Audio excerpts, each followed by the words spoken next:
नमस्कार. तर मी आज तुम्हाला सांगणार आहे की बोनमील झाडाला कशा प्रकारे द्यायचं.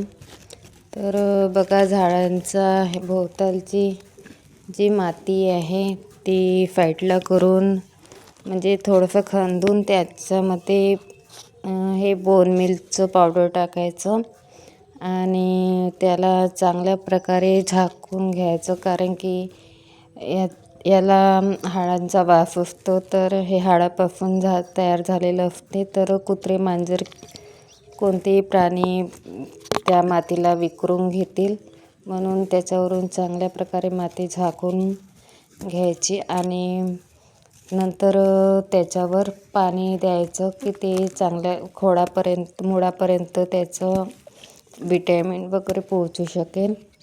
तर बघा, 8 दिवसानंतर माझं झाडांना छान नवीन पालवी फुटली आहे. मी हे नवीन झाड आणलेलं होतं नर्सरीतून. तर तुम्हाला जर माझा व्हिडिओ आवडला असेल तर व्हिडिओला लाईक करा, सबस्क्राईब करा. Bye bye.